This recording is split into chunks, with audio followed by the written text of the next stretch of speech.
que o Hamlet é um drama saindo de um sepulcro aberto. Esse monólogo interior foi uma exploração do eu, é uma linguagem quase de construção de si. Como a enrascada humana, da qual nós não temos saída, pode se transformar em arte, pela maravilha da linguagem. Olá, responda rápido. Qual peça de Shakespeare lhe vem primeiro à cabeça? Ou qual citação? Ser ou não ser? Há mais coisas entre o céu e a terra do que sonha a nossa vã filosofia? O resto é silêncio? Ou qual a primeira cena? Um jovem de preto interpelando uma caveira? Será a coincidência que, por trás de tudo isso, repouse um único nome? Hamlet é, de todas as obras do teatro moderno, a que exerce o fascínio mais persistente e implacável. A tragédia do príncipe dilacerado entre a reflexão e a ação atravessa os séculos como um espelho oblíquo, turvo, fissurado da condição humana, onde cada época descobre suas próprias inquietações e conjura seus próprios fantasmas. A peça desafia toda a classificação. É, a um tempo, drama familiar, meditação existencial, thriller político, crítica social e uma reflexão sobre o teatro e o próprio ato de representar. É intriga de corte, mas também metafísica do ser. É paralisia excruciante numa espiral de choques e rupturas. No coração do drama pulsa não só um vingador hesitante, mas um palco povoado por máscaras, danças macabras, jogos de aparência e silêncios perturbadores. Entre o espectro do pai assassinado, a mãe desposada pelo assassino, um amor despedaçado, amizades fraudulentas e uma carnificina apoteótica, o príncipe da Dinamarca, soturno, sardônico, sagaz, se move num labirinto de espelhos como um ator de si mesmo, ensaiando ações, testando palavras, pensando alto diante do abismo e transmutando a dúvida em imagens líricas de alta voltagem. Com sua tapeçaria de temas, a loucura e a razão, a justiça e o crime, a fantasia e a verdade, a corrupção do poder e a fragilidade da vida, nenhum outro drama entrelaça com tanta densidade a inquietação filosófica e a paixão poética. Entre os solilóquios torturantes e o sarcasmo dos bobos, não só transbordam os dilemas do herói, mas a consciência moderna em ebulição. De Montaigne a Nietzsche, de Freud a Camus, Hamlet antecipa temas arquetípicos de nossa cultura. O gênio melancólico do romantismo, a angústia da escolha existencialista, os complexos neuróticos da psicanálise. Se Hamlet é um enigma, é também um espelho e uma ferida. O que nele hesita, pensa. O que nele pensa, sangra. E o que sangra, pergunta. Pergunta como só a poesia sabe perguntar, sem esperar resposta, mas com a estranha esperança de que o ato de falar ainda possa nos redimir. Para decifrar esse enigma, convidamos José Francisco Ilau Botelho, escritor, poeta, crítico e tradutor de Shakespeare, Fernanda Medeiros, professora de literatura inglesa da Universidade do Estado do Rio de Janeiro, e Liana Leão, professora de literatura inglesa da Universidade Federal do Paraná, ambas organizadoras de O que você precisa saber sobre Shakespeare antes que o mundo acabe. Liana, em que ponto Hamlet se insere na trajetória artística de Shakespeare? O Hamlet se insere no meio da carreira de Shakespeare. Shakespeare era um autor experimental. Experimental. Estou repetindo pelo seguinte, porque as pessoas hoje veem Shakespeare como uma coisa, um clássico acabado e que não pode mudar e isso, aquilo. A cada peça ele está se transformando e integrando novas técnicas e novos temas. Então veja o Hamlet. Ele pega uma tragédia de vingança e vai transformar num drama altamente introspectivo, na verdade, uma meditação sobre a condição humana e sobre a nossa finitude, o homem diante da morte. E porque ele está no meio assim, da carreira de Shakespeare, na maturidade, quando Shakespeare se torna sócio do Globe Theatre, ele se torna também sócio da companhia. O Hamlet, ele incorpora tudo que veio antes, então é uma espécie de síntese artística dele. Então o que veio antes? Antes vieram as peças históricas, que Shakespeare praticamente inventou esse gênero, todos os Henriques, sexto, parte 1, 2, 3, Henrique IV, parará. As comédias, a gente esquece que ele começa como autor de comédia e de peça histórica, Cavaleiro de Verona, Comédia dos Erros, Megera Domada, essas comédias farsescas. E quando ele chega em 1599, ele já escreveu, desculpa, faltou, Titus Andrônicos, que é uma tragédia de vingança. Então, isso vai ser incorporado em Hamlet.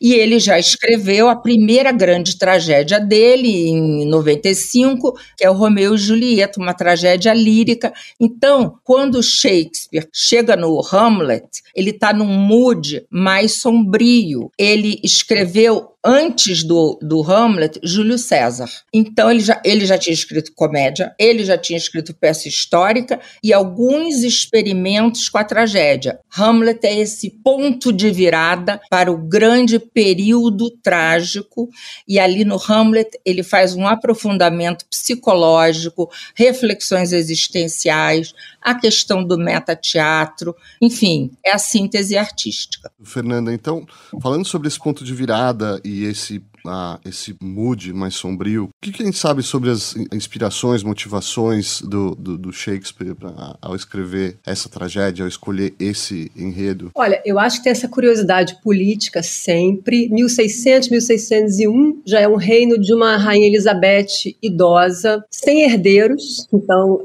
a dinastia que vai tomar lugar dos Tudors é uma dinastia escocesa. Isso, para muitos ingleses, a princípio, não é uma coisa auspiciosa. Então, tem no Hamlet também um drama da sucessão, politicamente falando. Um tema que provavelmente estava inquietando a Inglaterra toda. Então, de alguma maneira, o que a Inglaterra está vivendo nessa passagem de Tudor para Stuart, no final de vida de uma Elizabeth já adoecida e idosa, isso está impresso também no drama de sucessão da própria tragédia. A gente sabe que isso que tinha começado em Júlio César, como a Liana disse, que é a tragédia que antecede o Hamlet, né, como exploração desse dispositivo do solilóquio. A gente tem ali no Júlio César um investimento num solilóquio mais interiorizado, diferente do solilóquio de um Ricardo III, que é muito dirigido ao público, que é muito histriônico. É um solilóquio mais, digamos, de exploração interior, muito afim ao que o Montaigne está fazendo nos ensaios. E esses ensaios do Montaigne já circulam, já tinham começado a circular na Inglaterra. E o que o Hamlet faz nos solilóquios, e o Shakespeare aproveita isso muito bem, tem a ver com o que o Montaigne está fazendo com os ensaios, que é usar esse monólogo interior como uma exploração do eu. Quer dizer, quando o Hamlet fala, ele não fala alguma coisa que está pronta e que ele enuncia, né? Ele fala alguma coisa que tem um caráter de uma descoberta interna, ou seja, a linguagem no Hamlet, tal qual o Shakespeare a experimenta, e acho que esse verbo é muito importante, endossando o que a Liana falou sobre a experimentação, acho que é uma palavra-chave para o Shakespeare. O Hamlet experimenta uma linguagem que é uma linguagem quase de construção de si. E aí a gente vê um poder da linguagem, que é um quesito importantíssimo na obra do Shakespeare, sendo praticado não como persuasão do outro, que é aquela visão clássica da retórica, mas como construção de si. E eu acho que isso ele mergulha muito fundo nesse aspecto da linguagem no Hamlet. Ok, Francisco, como em tantas outras obras do Shakespeare, a gente sabe que ele aproveita materiais, nem tudo é criado do nada, mas muitas coisas são de materiais já pré-existentes, enredos que já estavam em circulação, peças que já estavam sendo apresentadas, e ele faz sua alquimia própria, né? No caso do Hamlet, a gente sabe que existia uma saga escandinava, e que já existia uma peça sobre a qual a gente sabe muito pouco, que é basicamente o enredo, né? Basicamente a ideia, esse príncipe que tem que vingar a morte do pai e se finge de louco para ganhar tempo, para tramar aí a sua vingança, né? Mas considerando essas fontes, quais são as principais inovações de Shakespeare? Bom, sobre essas que a gente chamamos de fontes, é o Sextus Grammaticus, né, que é uma obra escrita em latim, a Gesta Danorum, que aliás eu pretendo traduzir. É aí que está aquela história do príncipe Hamlet, que na história original, quando o pai é morto, ele é uma criança, e é por isso que ele não se vinga imediatamente, né? Outra questão, o assassinato era abertamente conhecido, não era uma coisa que estava oculta. Ele não se vingava simplesmente porque ele era uma criança, né? Então ele precisa crescer, precisa chegar nas circunstâncias apropriadas para executar essa vingança. É nesse processo que ele se finge de louco, né? Depois, no meio do caminho, existe uma obra italiana que foi traduzida para o francês e depois foi traduzida para o inglês. A versão francesa se chama Vie tragique, é de um François de Belforêt, que é o tradutor do italiano, né? Em que ele conta essa mesma história, mas tentando moralizar em cima, porque a história original é uma história que vem do mundo pagão, é uma história de vingança sangrenta, não tem muitas discussões morais ali. Ele tenta moralizar, transformar essa história numa manifestação da justiça divina, talvez, né? E quando o Shakespeare escreve o Hamlet que nós conhecemos, e que na verdade são 3, né, porque são os quartos e o fólio, já havia de fato essa peça anterior, que às vezes é chamada de Ur-Hamlet, né? Alguns atribuem ao Thomas Kyd, outros ao próprio Shakespeare, uma colaboração entre os dois, enfim. E tinha toda essa questão da tragédia de vingança, né? O Thomas Kyd era o autor da tragédia espanhola. Então, o que o Shakespeare introduz nas versões de Hamlet que nós conhecemos? A questão já não é mais a vingança, a questão é a dúvida a respeito da vingança, e eu acho que principalmente a questão da loucura, né? Como o T.S. Eliot escreveu, essa loucura fingida do Hamlet, ela é menos que loucura e mais do que fingimento. Essa é uma das questões centrais da peça, né? Até que ponto aquela loucura é sincera, né? Então, esse é uma das coisas que Shakespeare introduz e que transforma uma peça numa história, para mim, completamente diferente daquela que nós tínhamos até então. E tem essa questão da introspecção, dos solilóquios, né? Como a gente estava falando antes, Hamlet foi uma das primeiras peças a serem encenadas no Globo. A primeira foi o Júlio César, né, precisamente. E no Júlio César é que nós temos aquela cena em que o Bruto, sozinho, começa a falar consigo mesmo sobre os motivos que ele tem para matar o César e os motivos que ele tem para não matar o César, né? Então, esse solilóquio do Bruto, depois tem o solilóquio do Marco Antônio, quando fica sozinho com o corpo de César, né? Então, são momentos em que Shakespeare começa a explorar essa questão da interioridade, e aí no Hamlet ele chega nessa forma que é a que caracteriza o Hamlet, que é a da introspecção, do personagem se construindo à medida que fala, e ao mesmo tempo deixando sempre essa dúvida em relação ao que está de fato acontecendo ali. Ele está sendo sincero na sua loucura, né? E é por isso que eu acho o Hamlet um pouco parecido com a Cleópatra, talvez porque eu esteja traduzindo a Cleópatra, né? Mesmo que a gente, no fim das contas, a gente nunca sabe se a Cleópatra ama mesmo o Antônio ou aquilo é apenas linguagem, né? Da mesma maneira, a gente nunca sabe se Hamlet enlouquece de fato ou isso é apenas linguagem. Eu acho que isso é perfeito, Chico. É isso que a gente experimenta. Quando você lê, vamos dizer, grande parte da obra de Shakespeare, não vou nem dizer toda, e aí você tem a oportunidade de reler, já tendo aquele percurso mais ou menos na tua cabeça, essa que é a magia de Shakespeare. Aí você começa a ver no Hamlet, como o Chico falou também, a semente do Júlio César florescendo no Hamlet, aí a semente do Hamlet florescendo na Cleópatra. Então, Shakespeare, além de experimental, era um autor que se, vamos dizer, reescrevia o tempo todo. Tanto na questão dele se reescrever a si mesmo, como em relação ao que o Francisco falou agora, das fontes. Então, ele lia fontes, ele consulta fontes e ele vê peças e pega aquelas peças e transforma, né? Então é isso que é interessante nele. Não é exatamente a questão da originalidade, mas é o que eu faço com isso aqui, com essas fontes ou com essa história, né? Essa capacidade de recriar e amalgamar várias leituras, que eram, com certeza ele lia muito, além de ir muito ao teatro, que ele estava lá mergulhado no teatro, né?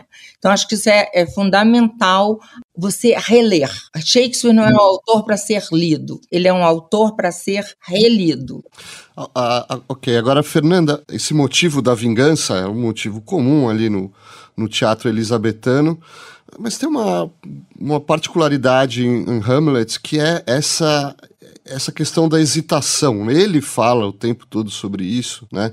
E a peça vai se arrastando, quer dizer, ele tem o comando do fantasma do pai de vingá-lo, matar o tio que assassinou o pai, né?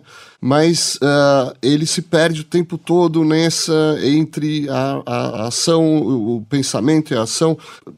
A gente pode entrar um pouco nas razões e consequências também dessa hesitação? Então, esse é, sem dúvida, uma das grandes questões da peça. E eu tenho a impressão de que a gente se habituou a repetir que o Hamlet é um herói que hesita, né, que posterga. Eu acho que a gente não precisa ver o Hamlet dessa maneira. Imagina, ele é um cara que estava na universidade, ou seja, um cara que foi treinado para pensar, para debater, para discutir. A ideia de universidade no século XVI é uma ideia de treino na capacidade verbal, na capacidade argumentativa. Isso é você formar um scholar, né? Então, um cara que está assim, sendo treinado para pensar e debater. De repente, chega para ele a tarefa vinda de um espectro, que ele não vai saber nunca se é um espectro do bem ou do mal, se é um demônio tentando ele a um crime, ou se é, de fato, uma presença do pai. Ou seja,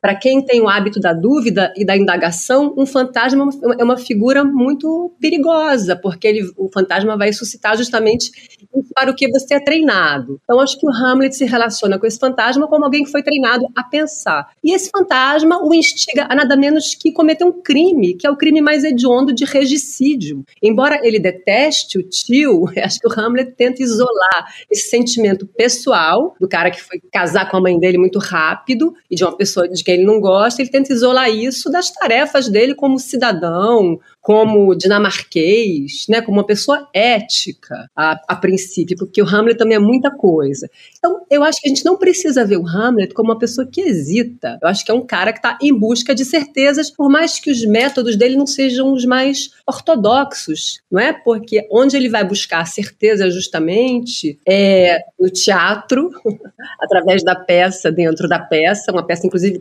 para a qual ele compõe, né, 16 versos, ou seja, o Hamlet, a gente vai entendendo que o barato dele na vida não é a política. Talvez ele não tivesse o menor interesse em suceder ao trono da Dinamarca, talvez ele quisesse ficar na universidade, ou quisesse integrar uma trupe de atores, sendo talvez o dramaturgo dessa trupe, a alegria dele quando os atores chegam a Elsinore, o conhecimento dele da cena teatral, das disputas entre companhias, ele tem um conhecimento profundo daquilo, ele gosta de escrever. Então talvez ele também esteja no lugar errado, sendo obrigado a exercer um papel político que não lhe interessa muito. Então, acho que há várias motivações e vários indícios textuais para que a gente não precise ver o Hamlet como apenas o cara que hesita, que eu acho que é uma imagem que ficou muito do romantismo, não é? O Hamlet como pensador em oposição ao cara que age. Ora, escrever uma peça é agir. Pensar, questionar é uma forma de ação, sobretudo no mundo que vai se afastando da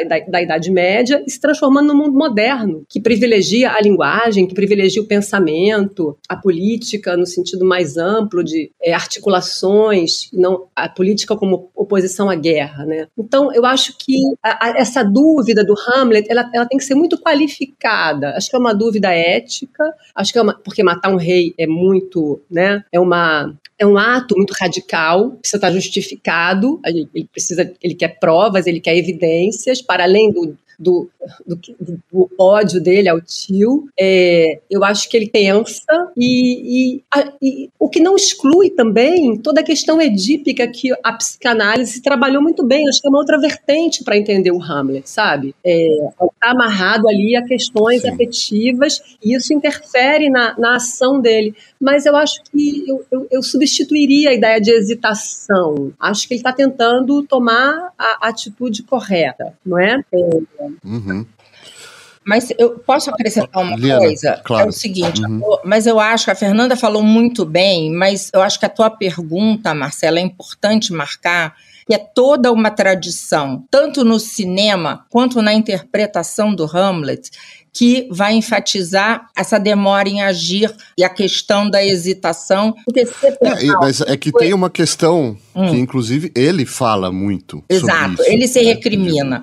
Mas ele se recrimina. Essa tradição da, vamos dizer, Hamlet, um herói que hesita bastante, indeciso, está no filme do Laurence Olivier. Ele transfere um pedaço, um trecho da peça, e aí ele complementa um homem que não sabia se decidir.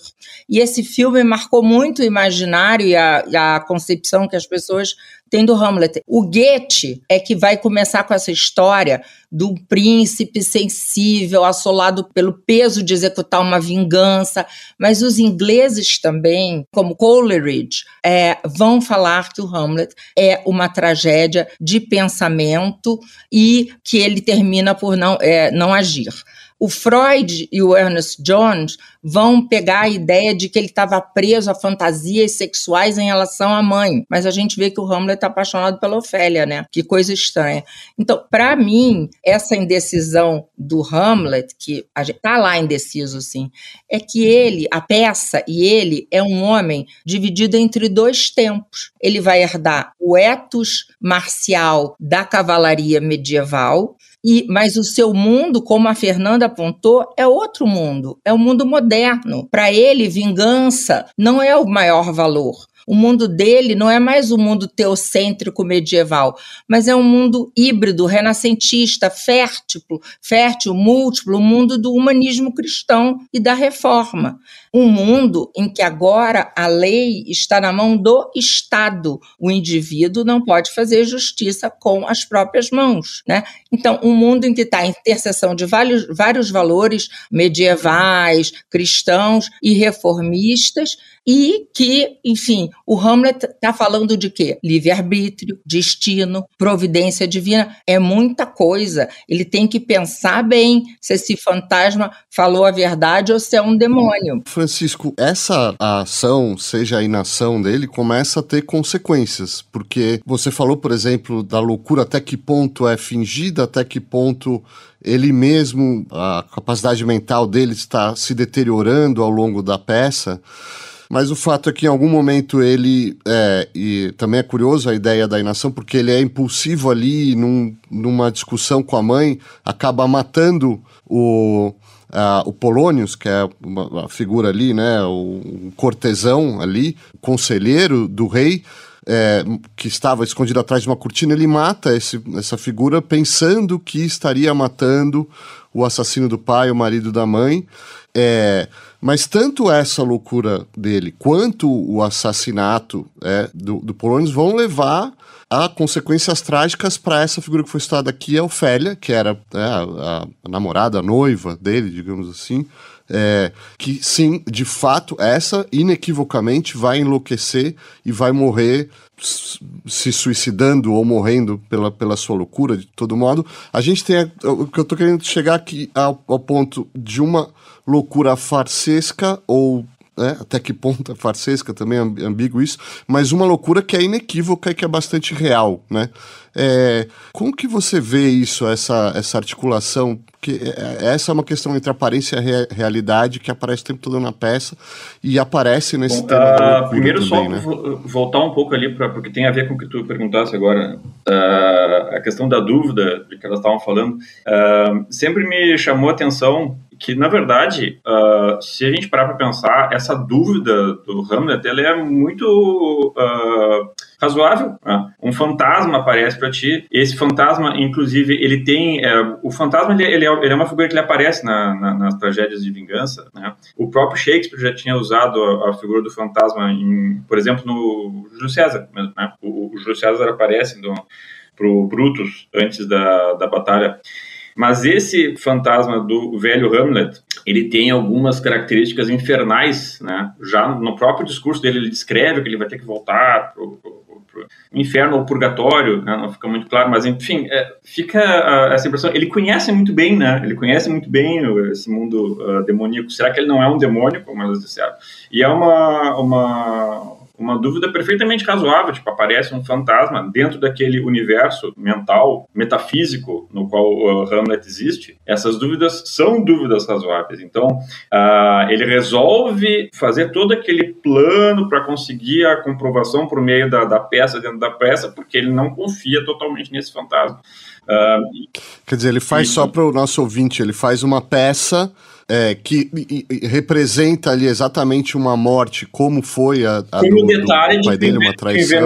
O envenenamento foi pelo ouvido, né? Isso é uma coisa muito importante, porque não é um envenenamento qualquer. É por isso que quando Cláudio vê a encenação, um rei sendo envenenado pelo ouvido, que é como ele matou o irmão, é aí que ele se levanta e se dá conta que aquilo é uma denúncia do que ele fez. Contudo, mesmo assim, isso, sim. Certo, só para contextualizar. Não, eu que te interrompi agora. Te interrompi, desculpe. Não, é que você estava falando de uma coisa, eu só estava fazendo esse parênteses para contextualizar a peça para quem está menos familiarizado. E mesmo depois que o Cláudio tem essa reação se incriminando, né, ainda assim o Hamlet não completa a vingança. Por quê? Porque Cláudio parece se arrepender, né? Ele se ajoelha, pede perdão, enfim, e ele não quer matá-lo em um momento de arrependimento. Ele sabe que ele vai de novo agir como um vilão, então ele espera que isso aconteça porque ele quer mandá-lo para o inferno, que é o que ele fez com o Hamlet antigo. Sim, se ele o mata quando o tio está rezando ali, ele vai direto para o céu. Né? Dentro desse mundo mental em que ele vive, essas dúvidas são perfeitamente razoáveis. Se ele quer de fato se vingar, ele não vai se vingar mandando o assassino para o céu no momento que ele se arrepende. Então vejam como, na verdade, o nosso Hamlet, de fato, ele está numa enrascada. Né? Eu acho que isso às vezes se esquece, né? Ele está numa enrascada, ele está numa situação em que, será que existe uma maneira certa de agir, uma maneira que não conduza à loucura, que é o tema ao qual nós... Mas conduziu a loucura, né? Sem dúvida. Eu sempre achei que a tragédia da peça não é absolutamente a loucura fingida ou não tão fingida, né, do Hamlet, é a loucura real de Ofélia. Né? É o fato de que Ofélia tem de morrer louca porque Hamlet não descobre exatamente a maneira mais correta de agir naquela situação. Porque Hamlet está numa enrascada, Ofélia acaba pagando não só com a sua vida, mas o que me parece pior, com a sua vida e a sua sanidade. Né?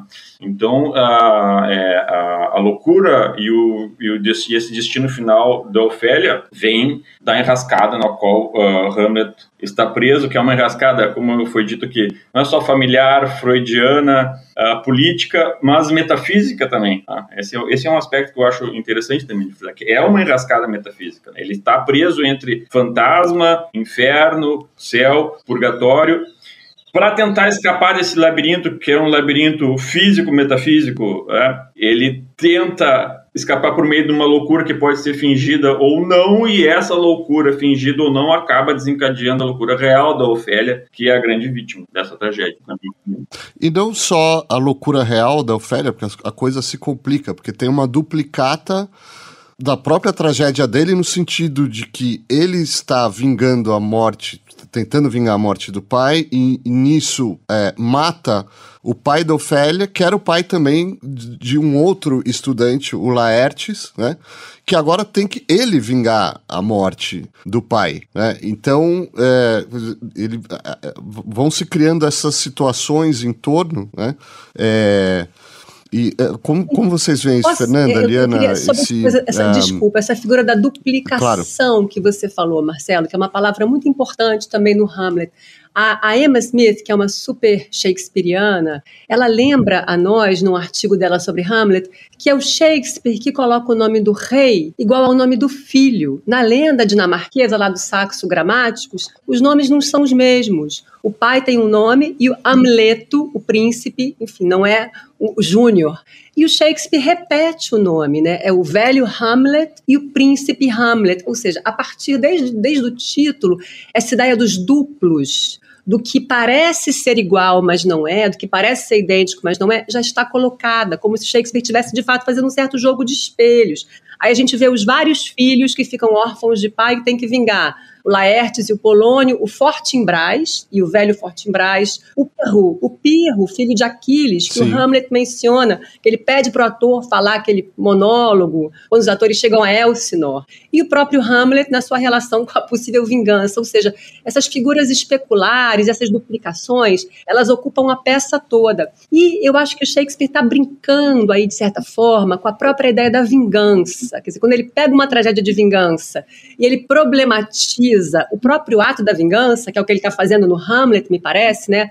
Esse homem que pensa, que duvida, tem que calcular, que tem que entender o que ele exatamente precisa vingar, a enrascada que o Botelho falou. Quando Shakespeare pega esse tema da vingança, que é um tema de repetição, né? Porque vingar é você fazer de volta o que foi feito contra alguém que você amava, que você prezava. Então, vingar é uma forma de repetir ciclos, né? Então parece que o Shakespeare está furando uma raiz aí do problema do que é a verdade. A verdade é uma repetição do que já existe, né? Eu entender o que uma coisa é procurar o seu idêntico. Ou seja, através desse tema do duplo, eu acho que o Shakespeare está trabalhando um tema que acho que é um tema grande da peça, que é o problema do Estatuto da Verdade, né? O que de fato aconteceu na Dinamarca? É possível descobrir a verdade dos fatos e tomar atitudes para resolvê-los? É muito interessante como esse tema da duplicação, ele atravessa a peça de tantas maneiras. Eu queria falar também que essa questão da vingança,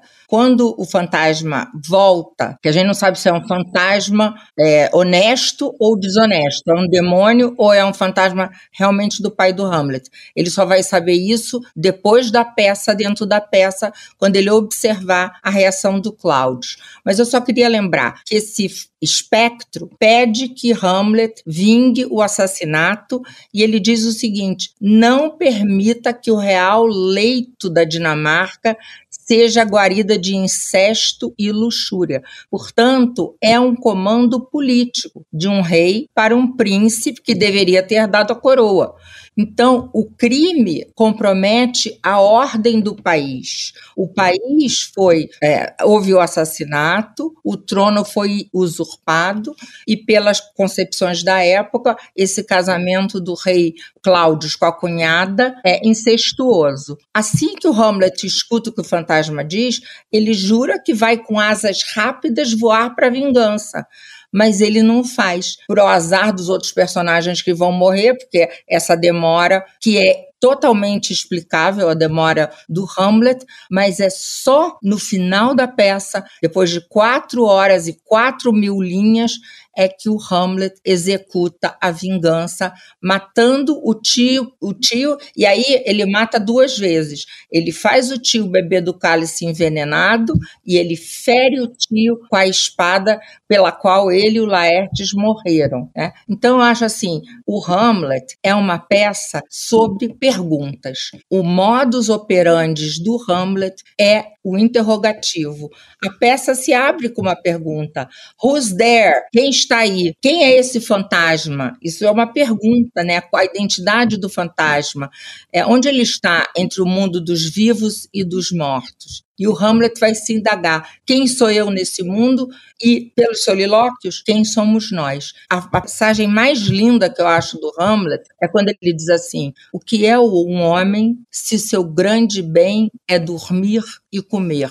Um bruto apenas. Aquele que nos fez com descortino, com passado e futuro, certamente não nos dotou dessa razão divina para mofar sem uso. O que é um homem? É uma pergunta, né? E se você só come e dorme, o que você é? Né? Um bruto. Podemos falar sobre a visão da política e das relações de poder que emergem dessa tragédia, porque essas relações são dramatizadas nas histórias dos 2 Hamlets, né? Do pai e do filho, do Cláudio, o irmão e o usurpador. Fortinbras, que é esse príncipe norueguês que está ali também reclamando o trono, o próprio Polônio, Laertes. Você tem ali toda um uma série de relações intrincadas. O que isso exprime sobre a visão da política do Shakespeare? Olha, eu acho que, mais uma vez, no Hamlet, o Shakespeare está intrigadíssimo com a política. O Cláudio, sem dúvida, é um personagem maquiavélico, né, de inspiração no Maquiavel. A gente fica com a impressão de que ele é um grande político, no sentido maquiavélico, no sentido de que Cláudio deu um golpe de Estado. Aquele discurso inicial dele, primeiro pronunciamento, né, ele e Gertrudes ao seu lado, em que o Shakespeare escolhe uma figura muito interessante, que é o oxímoro, aquele paradoxo extremo, quando a gente compara coisas assim muito extremamente diferentes. E o Cláudio fala que ele está ali se dirigindo ao povo da Dinamarca com um olho muito triste, mas um outro olho auspicioso, com muita alegria da inauguração da sua posse e com muita dor pela morte do irmão. Então, o Cláudio arranja ali verbalmente, poeticamente, aquela situação estranhíssima dele ter enterrado o irmão e desposado a viúva, que de fato, como a Liana disse, era um casamento incestuoso. Acho que deve estar interessado nessa peça, na figura do político, ou seja, o limite da política, porque aquela aceitação da sucessão do Cláudio em havendo um herdeiro masculino, para você explicar isso, não era mais uma criança, como o Botelho falou na história original, era um homem. Como é que você vai explicar? Em havendo um herdeiro masculino, o tio, né, o irmão do rei, não o seu filho, vai herdar o trono. Ou seja, a Dinamarca, de alguma forma, apoiou o Cláudio ali. Ou ele conseguiu articular algum grupo, alguma facção que o apoiou. Eu acho que essa curiosidade do Shakespeare sobre o exercício da política, e é claro, atravessada por usurpações, por legitimidades e ilegitimidades, acho que isso é o tema da obra dele. Tantas peças ele trabalha com isso, né? com esse limite entre o poder da linguagem na articulação política e a força bruta, porque o Cláudio ele vai se encaminhando para um lugar onde só vai restar a força bruta, ele precisa matar o Hamlet, né? Não tem jeito. Ele tentou ali dizer que o Hamlet o sucederia, prometendo nesse mesmo discurso inaugural que o rei da Dinamarca vai ser o Hamlet, mas enfim, a linguagem tem o seu limite, né? A encenação política tem um limite. Então eu acho que a leitura do Maquiavel é fundamental para o Shakespeare, né? Na verdade, um autor maldito, mas que era super popular. O Príncipe, sem dúvida, foi lido por todos esses dramaturgos aqui pelo Shakespeare. E aí, o que mais eu posso dizer? E é muito interessante o modo como o Shakespeare coloca no Hamlet, assim como ele faz em outras tragédias. A derrota do herói trágico é a derrota do Estado, porque, ironicamente, a Dinamarca acaba. Quem vai governar a Dinamarca é o Fortinbras, o norueguês. Então, acho que essa imbricação do mundo privado e do mundo público, ou seja, a esfera política, ela não está mais isenta dos dramas familiares, dos afetos, das paixões, das invejas. O Júlio César é pleno disso. Então, acho que o Shakespeare teve uma visão muito moderna de política, como contaminada, como espalhada na esfera privada e na esfera pública, né? Uhum. Agora, olhando da dimensão política para a dimensão cultural, vendo a peça como essa peça dentro do grande teatro do mundo da época, onde estavam ali em disputa grandes tendências que vão moldar a cultura até hoje, né? Controvérsias entre o catolicismo, o protestantismo e o humanismo, enfim, toda ali uma fermentação cultural. Como vocês veem isso se refletindo de alguma maneira na peça, no drama ali que está sendo encenado? Eu acho que essa dimensão que você está buscando agora, mais existencial, eu acho que acaba sendo também a minha leitura da peça, e que não sou eu a partir do nada. O Victor Hugo diz que o Hamlet é um drama saindo de um sepulcro aberto, ou seja, que a morte, essa confrontação com a morte, o luto é o grande tema da peça. E Hamlet é sobre luto e morte. O Paul Valéry, depois da Primeira Guerra Mundial, ele vai dizer que o Hamlet é a encarnação do desejo de morte europeu. A Lily Campbell, em 1930, diz o seguinte, ela intitula um estudo dela sobre o Hamlet e a morte, e o Wilson Knight vai chamar A Embaixada da Morte. E o Greenblatt, mais recentemente, ele começa a falar do Kadish, da oração judaica pela morte do pai, e também vai por esse caminho. O Stanley Wells também vai por esse caminho. E vocês falaram, o Marcelo falou aí, o Hamlet segurando a caveira. Essa é a imagem mais familiar da peça. Então, a peça é sobre como as pessoas reagem à morte. Desde o início você tem quem está aí é um fantasma, né? É a peça mais filosófica de Shakespeare? Sim, e é a peça em que Shakespeare está tratando do tema, mais do que em outras tragédias, da morte, né? Ele tinha acabado de perder o filho e o pai estava doente, só para pegar Shakespeare.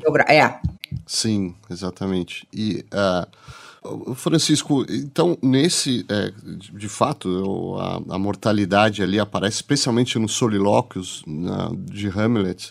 E nesse contexto, quais são, como você vê os grandes contornos aí da condição humana? Eu acredito que também no Hamlet existe, além de todas essas questões que foram mencionadas aqui, a questão em relação à condição humana, né? A cegueira humana diante da história, a cegueira humana diante da própria enrascada em que nós estamos envolvidos, né?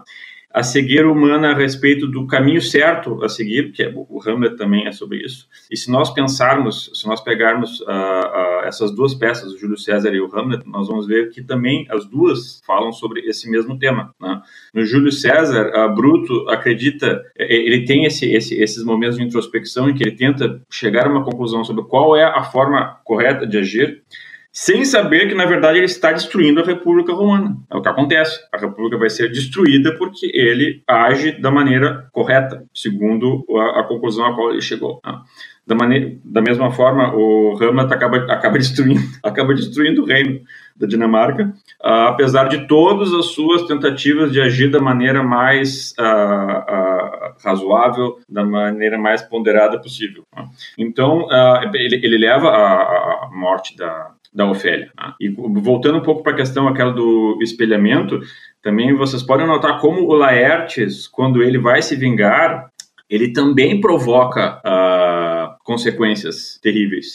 Em grande parte, porque o Laertes resolve se vingar de qualquer maneira. Ele pode se vingar dentro de uma igreja, ele não vai seguir nenhum código, ele vai aceitar usar o veneno, e é por isso que a Gertrude morre. Então, vem como nós temos esses personagens tentando encontrar uma saída dentro desse labirinto, sem saber que, na verdade, eles estão indo muitas vezes para um patamar pior do que estava antes.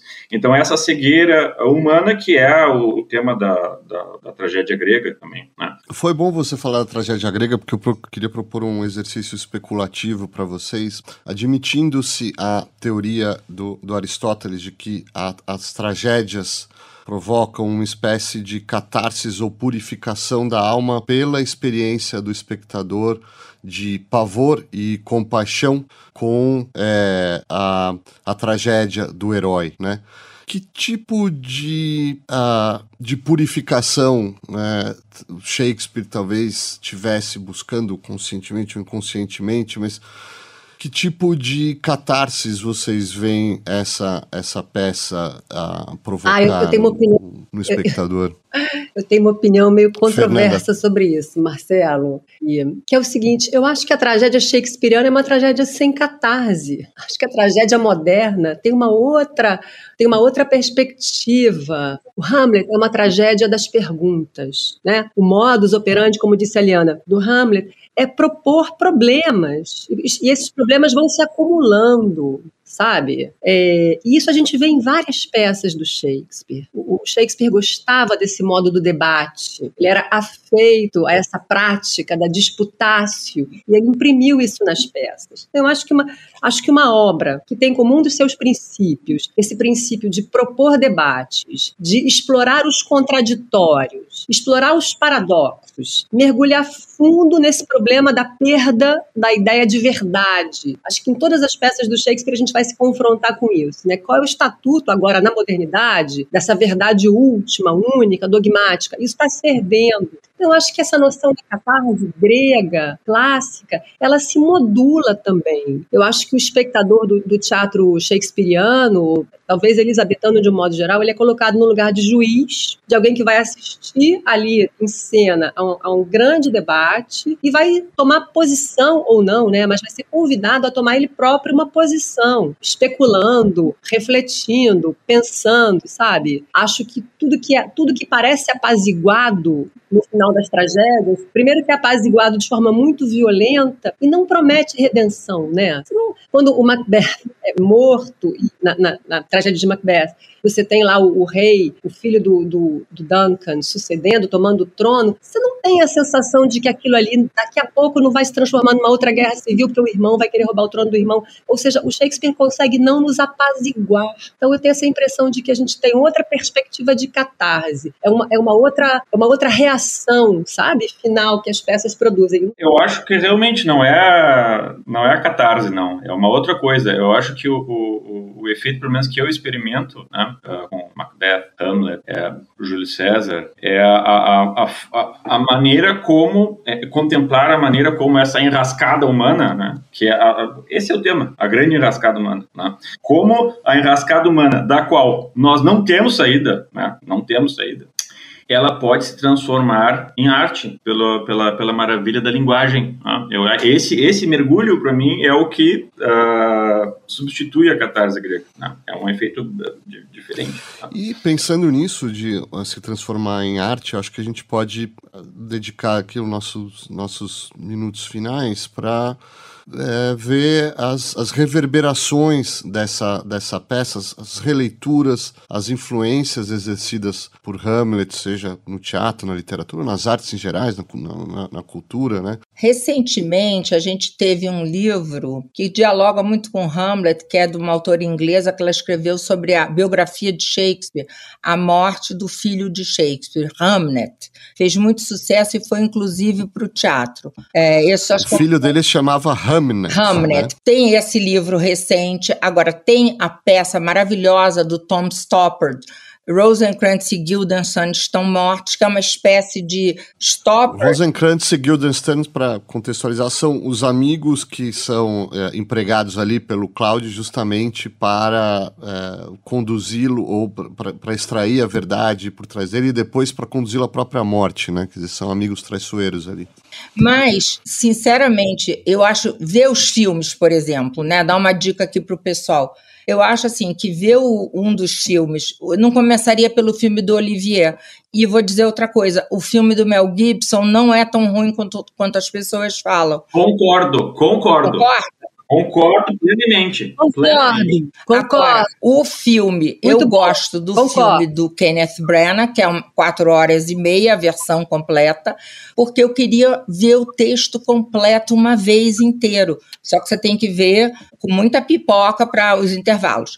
E eu adoro também o filme russo, o Hamlet russo, do Kozintsev, de 63. Concorda, Fernanda? Maravilhoso. Muito bom. Maravilhoso. Agora, eu também queria falar uma outra coisa que a Fernanda falou em determinado momento sobre o Montaigne. Você falou, Fernanda, do Montaigne, né? E a gente lembrando que o Montaigne escreve aqueles ensaios, então, né, essayer, tentar.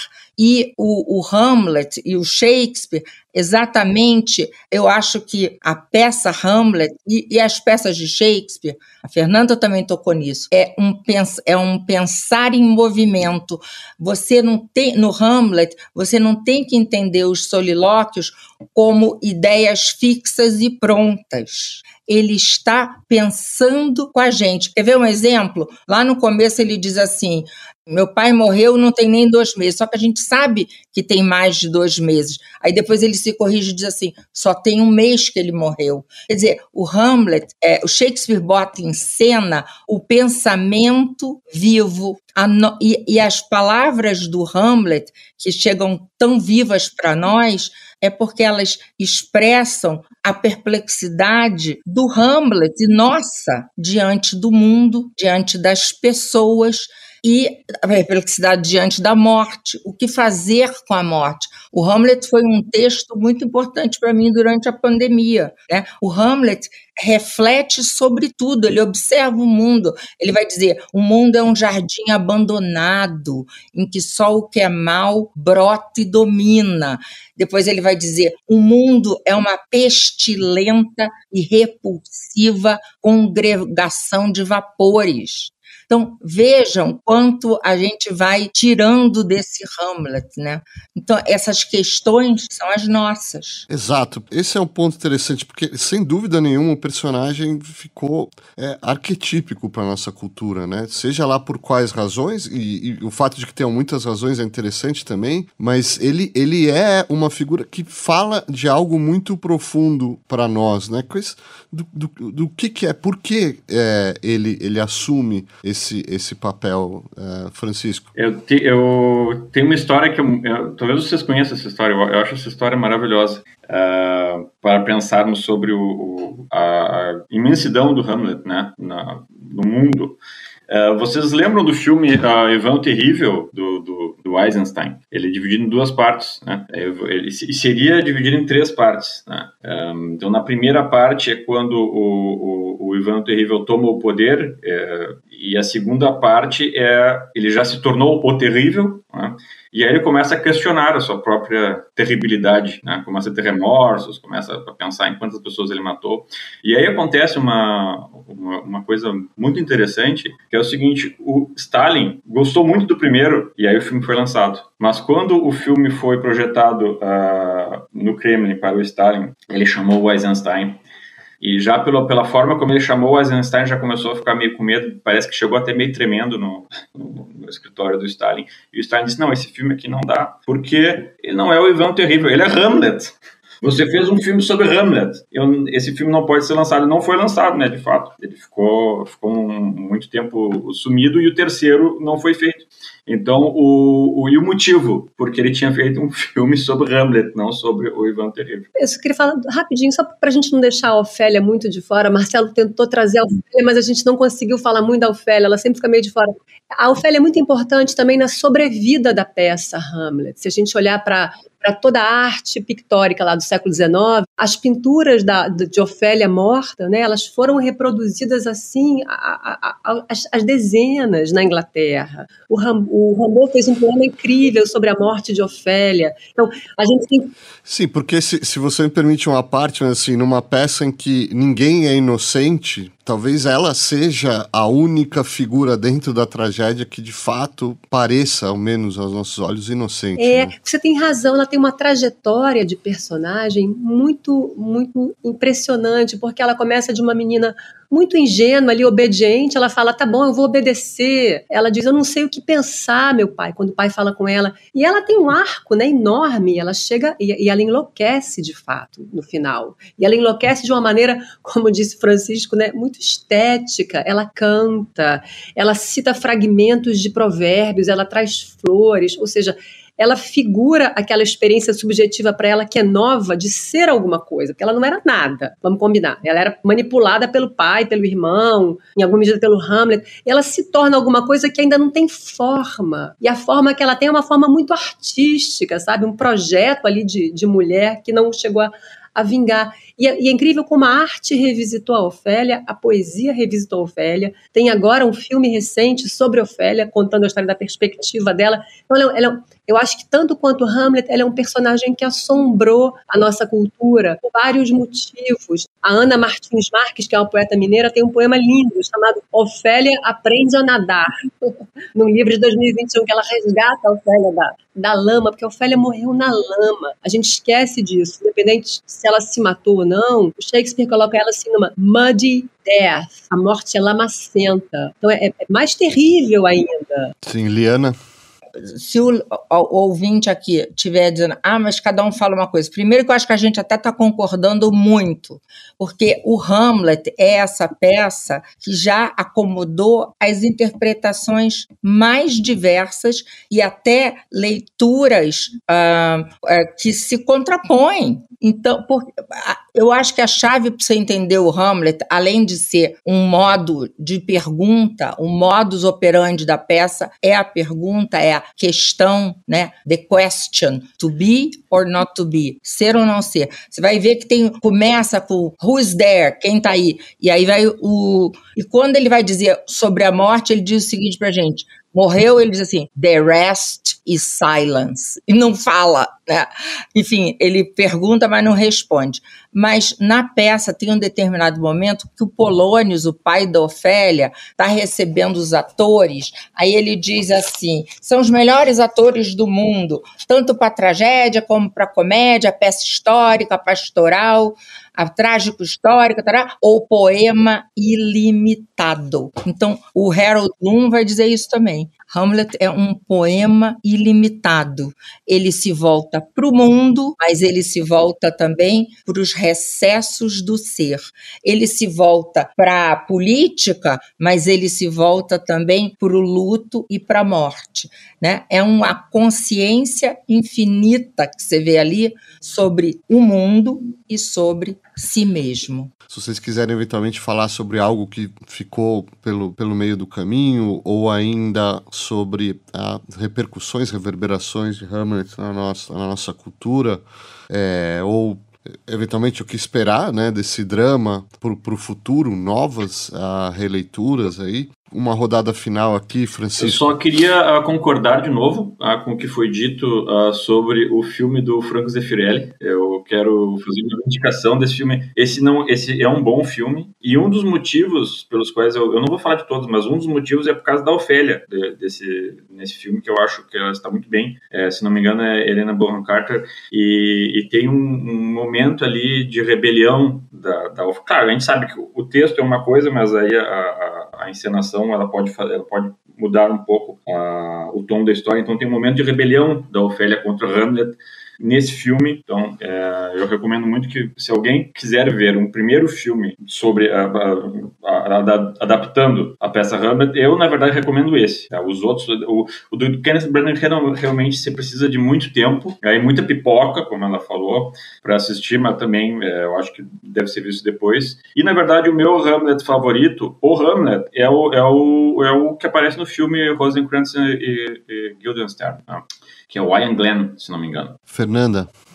Uma coisa que eu tenho pensado sobre essa peça, que eu comecei a pensar há uns anos atrás, é por que a tragédia, que é considerada, digamos, o enunciado mais importante do Shakespeare sobre a modernidade. A gente entende Hamlet como o protótipo do sujeito moderno, né, que indaga, que duvida, que questiona antes de agir, que problematiza as suas ações, e o Hamlet como esse anúncio da modernidade, em vários aspectos. Por que é justamente nessa peça que a gente tem as personagens femininas mais oprimidas, Gertrudes e Ofélia, e além de serem oprimidas, elas não têm nenhum tipo de sororidade, elas estão muito apartadas. A Gertrude se recusa, né? Não quer ver Ofélia quando Ofélia enlouquece. I will not speak with her. Então, essa questão, acho que traz uma informação importante sobre a nossa cultura, o que aconteceu com a história das mulheres a partir da modernidade. Acho que a peça discute isso de maneira não explícita, mas coloca muito bem o problema, né? As mulheres, existe uma história de opressão que, surpreendentemente, contraintuitivamente, se endossa, se reforça a partir da modernidade. Liana Leão? Olha, eu queria insistir ainda na questão do tema da morte. Vou abordar rapidamente o personagem. Num determinado momento da peça, o rei Cláudio, pergunta para o Hamlet acabou de matar o Polônio. O Cláudio sabe. E aí o Cláudio pergunta, onde está Polônio? Quer dizer, onde está o corpo de Polônio? Aí o Hamlet responde, at supper, numa ceia. Aí, como numa ceia? Ele está morto, né? Não onde ele come, mas onde ele é comido por vermes políticos. Cevamos todas as criaturas para que nos engordem e cevamos a nós mesmos para as larvas. Esse humor ácido do Hamlet é o humor dos coveiros, a cena do enterro da Ofélia. Os coveiros estão todo dia com a morte, então aquilo ali já é comum para eles, né? E aí não é uma coisa solene, perene, não é uma coisa excepcional. A morte faz parte do cotidiano deles, né? E uma coisa que os coveiros falam é: os grandes desse mundo parecem ter direito de se afogar ou de se enforcar mais do que qualquer outro cristão. Por quê? Porque a Ofélia recai sobre ela a suspeita de que ela tenha se suicidado. E os coveiros sabem que se ela não fosse nobre, né, ela não teria recebido os ritos cristãos. Então, na simplicidade dos coveiros, eles apontam para que diferenças sociais e injustiças sociais nos acompanham até o túmulo. Há uma lei para os ricos e outra para os pobres, né? A morte na peça e na vida é um grande nivelador que, vamos dizer assim, teoricamente, igualaria as pessoas. Porque, no fundo, a gente é só comida de verme, não é? O Hamlet fala isso. Um homem pode pescar com um verme que engoliu um rei, o corpo de um rei, e depois comer o peixe que engoliu o verme, e um rei assim pode passar em cortejo pelas tripas de um mendigo. Então, para mim, o Hamlet é uma enorme reflexão sobre a morte. Para mim, a peça é isso, né? Mostrar como a vida humana é precária, né? Isso a gente viu muito na pandemia. Viver é um desafio e a morte, né, é o destino inevitável de todos nós. Ok, e chegamos ao fim inevitável do nosso programa, mas felizmente o resto não será silêncio, porque eu espero contar com vocês para outras edições, para a gente explorar temas que ficaram meio do caminho e outros do universo de Shakespeare e da literatura como um todo. Mas por hoje é só. Agradeço Francisco Botelho, Fernanda Medeiros, Liana Leão, e agradeço ao nosso ouvinte por ouvir, e até a nossa próxima edição.